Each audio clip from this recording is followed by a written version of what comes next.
Les Nations Unies déclarent pour la première fois l'état de famine dans certaines parties de la bande de Gaza, reprochant à Israël d'en être directement responsable. Les autorités colombiennes ont annoncé que 2 attentats, le premier au camion piégé, le second contre un hélicoptère de la police, ont fait au moins 18 morts ce jeudi. Les Nations Unies déclarent pour la première fois l'état de famine dans certaines parties de la bande de Gaza. Plus d'1 demi-million de Gazaouis sont exposés à un risque de famine catastrophique, selon un rapport de l'Autorité internationale de la sécurité alimentaire, l'IPC. Les Nations Unies ont averti vendredi que la situation risque de s'étendre à l'ensemble de la bande de Gaza, si Israël ne lève pas les restrictions imposées à l'aide humanitaire. It is a famine. The Gaza famine. It is a famine that we could have prevented if we had been allowed. My ask, my plea, my demand to Prime Minister Netanyahu and anyone who can reach him. Enough. Ceasefire. Le rapport de l'IPC fait suite à des mois d'avertissement de la part des organisations humanitaires qui déplorent des pénuries généralisées de nourriture et de produits médicaux dans l'enclave palestinienne. Vendredi, Israël a fermement rejeté le rapport, affirmant de nouveau qu'il n'y avait aucune famine à Gaza et que les conclusions étaient basées, je cite, sur des mensonges du Hamas.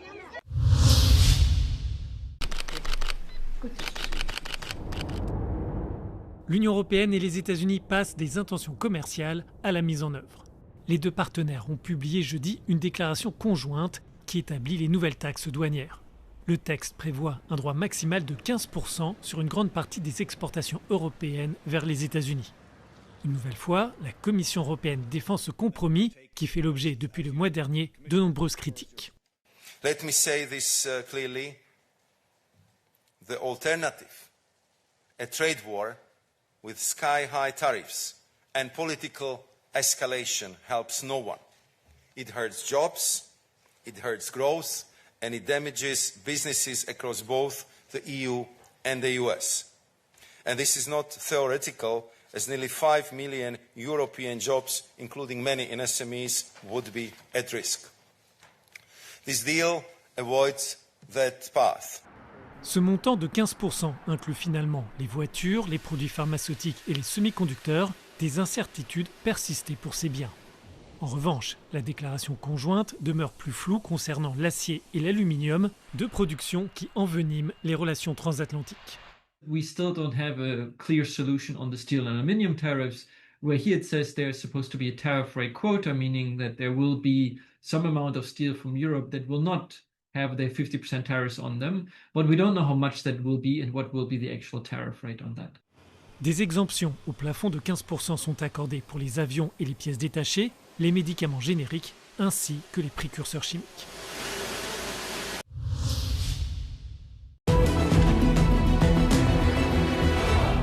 Where will the meeting between Volodymyr Zelensky and Vladimir Putin take place? The arrest warrant by the International Criminal Court for abduction of Ukrainian children puts Russia's president at risk of detention in any of the ICC's 125 members if Putin steps into their territory. But some countries are ready to make an exception and promise not to arrest Putin if he comes for the meeting, which could put an end to Russia's war against Ukraine. Switzerland, a signatory to the ICC, is a possible option.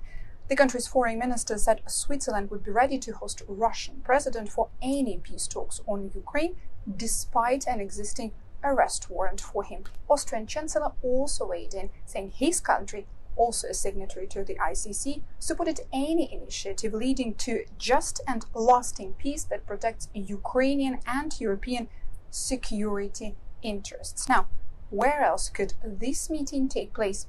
The Middle East could be a solid compromise location. In March, Saudi Arabia hosted a US delegation for the talks, first with Ukrainian and then Russian officials. The meeting also could take place in Qatar or the United Arab Emirates. Now, these countries are believed to be among the most possible options. Euronews correspondents from Dubai and Doha explain why. Now the question is, why Qatar? Despite being a relatively small Gulf state, Qatar firmly has a seat at the international table and is frequently called upon to be a go-to mediator in several international conflicts. Those mediation efforts include Russia and the Ukraine. Just last month, Qatar's Ministry of Foreign Affairs announced it had successfully reunited 100 children with their families. During his recent visit to Doha in May, U.S. President Donald Trump praised Qatar for its efforts in regional stability and particularly crisis diplomacy in Gaza, Syria, and Lebanon. Qatar believes mediation efforts are a core tenet of its foreign policy and a clear indicator of its soft power. Why the United Arab Emirates? Well, the UAE has deliberately shaped its role as a diplomatic broker, a state able to move between rival powers while maintaining credibility with both. That strategy has extended directly to the war in Ukraine. Earlier this year, Emirati officials helped arrange exchanges that brought home Ukrainian prisoners of war, along with children taken to Russia. It was a reminder that Emirates can act where others have limited reach. At the same time, Abu Dhabi has preserved its dialogue with Moscow. Earlier this month, President Mohammed bin Zayed travelled to Russia for talks with Vladimir Putin, a meeting that highlighted the trust that both sides placed in the relationship. Fin d'une bataille acharnée de plusieurs semaines au Texas.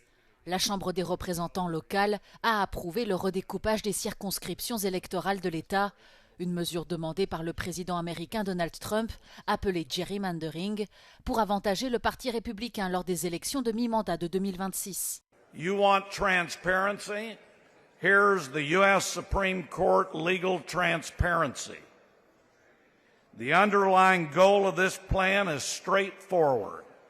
Improve Republican political performance. Les élus démocrates avaient tenté d'empêcher cette approbation en quittant l'État lors du premier vote il y a 2 semaines. À leur retour, ils ont été placés sous surveillance policière afin de s'assurer qu'ils participent au scrutin.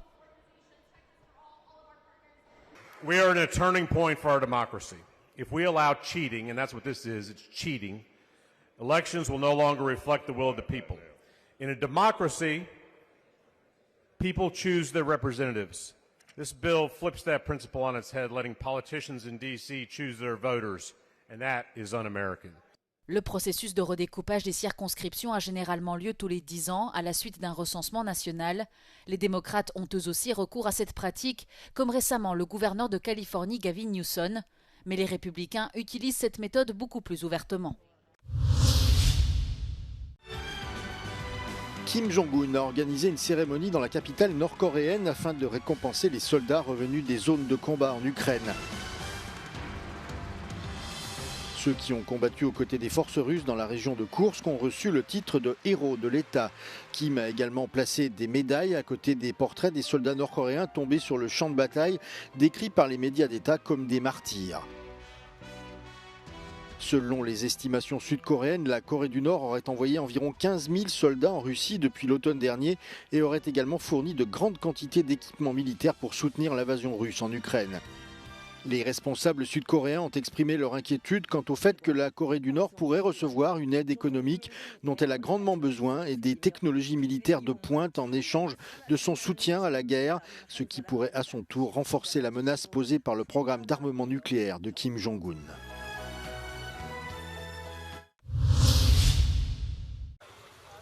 Un attentat au camion piégé et une seconde attaque contre un hélicoptère de la police en Colombie ont tué au moins 18 personnes ce jeudi selon les autorités. À Cali, dans le sud-ouest du pays, un poids lourd a explosé à proximité d'une école d'aviation militaire, tuant 6 personnes et en blessant plus de 70.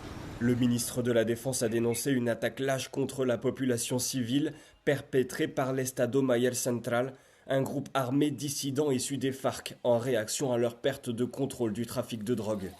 Plus au nord, à Amalfi, au moins 12 policiers ont trouvé la mort dans l'attaque d'un hélicoptère qui, selon les autorités, transportait du personnel vers une zone d'Antioquia afin d'éradiquer les cultures de feuilles de coca, matière première de la cocaïne. Cette attaque a été attribuée au groupe de guerrilleros Calarca, issu d'une scission de l'Estado Mayor Central. Ces attentats interviennent à moins d'1 an des prochaines élections présidentielles en Colombie.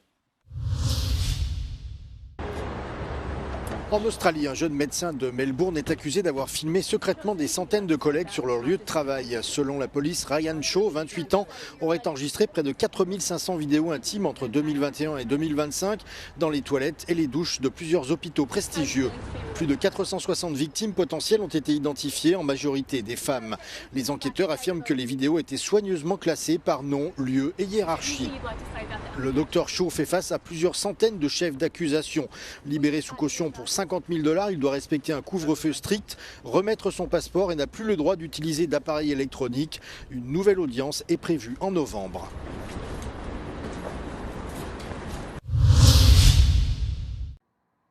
Année après année, le réchauffement climatique bouscule le calendrier des vignerons français. En 25 ans, les vendanges ont même été avancées de plusieurs semaines. Cette année en Gironde, les fortes chaleurs qui ont avoisiné les 40 degrés la semaine passée, combinées au manque d'eau, ont poussé les viticulteurs à anticiper les récoltes, notamment pour les raisins destinés à la production de vin blanc. Si les professionnels ont déjà connu des étés caniculaires, ce qui était jusqu'ici exceptionnel est devenu la norme. Les vendanges qui étaient un 15 septembre, vous voyez, aujourd'hui sont un 19 août. Ce phénomène de réchauffement climatique rappelle aujourd'hui beaucoup plus des climats méditerranéens. En réalité, par ce réchauffement, on retrouve aujourd'hui une signature beaucoup plus méditerranéenne. Les conséquences de cette chaleur se font directement ressentir dans le vin, car la teneur en sucre des raisins augmente. Et c'est ce sucre qui, après fermentation, va donner des vins plus forts en alcool. Ce qui pose un problème pour les vignerons, car les vins blancs qui avoisinent les 14 degrés séduisent généralement moins les consommateurs. Éric Perrin compte donc sur des vendanges plus tardives dans les terroirs de prédilection des vins blancs, à savoir sur les sols argileux qui préservent l'eau et l'acidité. Des raisins qui, espère-t-il, compenseront les taux de sucre élevés de cette première récolte pour atteindre des taux d'alcool de l'ordre de 12 ou 13 degrés.